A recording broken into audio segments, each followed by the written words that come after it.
विपक्ष लगातार हर कॉन्फ्रेंस के जरिए ये सवाल उठा रहा है कि कांग्रेस एक झूठा जहाज है और लगातार इस संदर्भ में बात कर रहा है। इस संदर्भ में आप क्या कहना चाहेंगे? देखिए, विपक्ष की मजबूरी है हिमाचल प्रदेश के अंदर खास तौर पे जिस प्रकार की बयानबाजी विपक्ष के नेता कर रहे हैं, उनके ठाकुर जयराम जी हैं या दूसरे उनके अध्यक्ष हैं, मैं समझता हूँ उनकी एक मजबूरी है। उन्होंने एक प्रयास किया, चुनी हुई सरकार जो जनता ने चुनी लोकतंत्र में, जो 5 साल के लिए मत दिया लोगों ने, उन्होंने उसका अपमान किया।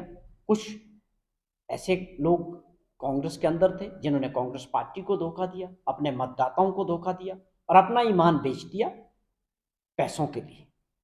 तो ये मिलके भाजपा के नेताओं के साथ हुआ। लेकिन आप समझें कि वो मॉडल सरकार गिराने का यहाँ फेल हुआ। अब बात आ गई कि उन सभी बागियों को भाजपा ने टिकट दिए चुनाव में अपनी पार्टी से। इसको लेके भाजपा के अंदर बड़ा रोष है, उनके कार्यकर्ताओं में, उनके नेताओं में।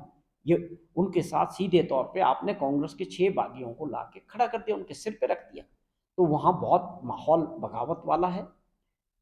अब इसको लेके भाजपा चुनाव में असली मुद्दों को भटकाने का जो प्रयास करती है वो प्रदेश में भी कर रहे हैं। लेकिन हमारे सवाल है कि आप बताएं कि इस चीज के पीछे आप क्या साबित करना चाहते हैं? आपका यही सम्मान लोकतंत्र के प्रति है? लोगों द्वारा चुनी गई सरकार को गिराने के लिए आप किसी भी सीमा तक जाने को तैयार हैं? आप डेस्परेट है द्वारा चीफ मिनिस्टर बनने के लिए कि चोरी से लोगों को इकट्ठा करके पैसा के बनबल से? वो हिमाचल प्रदेश में ये चीज होने वाली नहीं है। यहाँ का मतदाता बहुत जागरूक है। मैं समझता हूँ बहुत गुस्सा भी इस बात को लेके लोगों में है। और लोग निश्चित तौर पे इस बार देश में एक ऐसा मैसेज देंगे इन सभी को हरा के कि आइंदा सरकार गिराने का जो ये काम है, मुझे लगता है पूरे देश के अंदर हिमाचल प्रदेश एक एग्जाम्पल बनेगा। तो लोगों में गुस्सा है, भाजपा को भी जवाब देना पड़ेगा, उन 6 लोगों को भी जवाब देना पड़ेगा कि आज आप दोबारा क्यों चुनाव में आए, कौन से बड़े मेडल्स आप लेके आए। हमने आपको 5 साल के लिए चुन के भेजा था, काम करने के लिए भेजा था। आपने वो अपने निजी स्वार्थों के लिए भाजपा के लोगों के साथ मिलके सरकार को गिराने की जो साजिश की है, मैं समझता हूँ इन सभी चीज़ों का जवाब भाजपा के नेताओं को भी देना पड़ेगा। सर, विनोद जी कह रहे हैं कांग्रेस पार्टी का जो घोषणा पत्र है वे केवल एक धर्म विशेष के पुष्टिकरण करने के। जो प्रदेश का जो चुनाव है वो लास्ट फेज में है, काफ़ी समय है। कांग्रेस पार्टी के नेता, मुख्यमंत्री, सभी लोग, विधायक, कार्यकर्ता, सब लोग एक्टिवली काम कर रहे हैं। अपने अपने क्षेत्रों में विधायक लोगों के बीच हैं। मुख्यमंत्री जी पूरे प्रदेश का दौरा कर रहे हैं, फीडबैक ले रहे हैं, अपने कार्यकर्ताओं से, लोगों से सर्वे हो रहे हैं। कांग्रेस पार्टी का पूरा प्रयास है कि हम मजबूत जिताऊ प्रत्याशी जो है चुनाव में उतारें।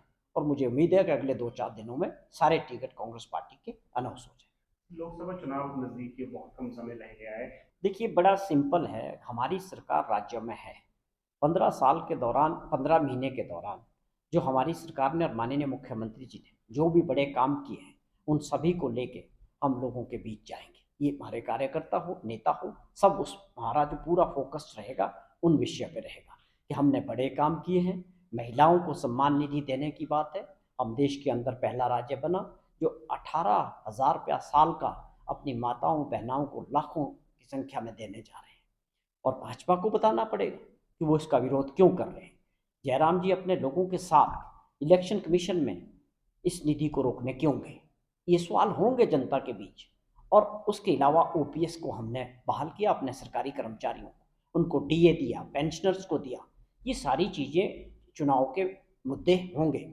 और लोगों की समस्याएं पानी से जुड़ी है, सड़क से जुड़ी है, उन पे हमारी सरकार ने क्या काम किया। जो हमारे ऊपर बहुत बड़ी आपदा बरसात के दौरान आई, उस दौरान हमारी सरकार ने कैसे काम किया, मुख्यमंत्री जी ने कैसे काम किया, लोगों की मदद की, पूरे राहत मैनुअल को बदला, उसमें कितना बदलाव किया। इन चीज़ों को लेके, इन मुद्दों को लेके ये चुनाव होना चाहिए। और हम चाहते हैं कि हम विपक्ष के लोग भी हमसे पूछें कि 15 महीने में हमने क्या किया, बजाय आप मुद्दों को भटकाने का, बेकार के मुद्दों को लाने का जो प्रयास करेंगे, मैं समझता हूँ प्रदेश की जनता इस बात को सहन नहीं करेगी।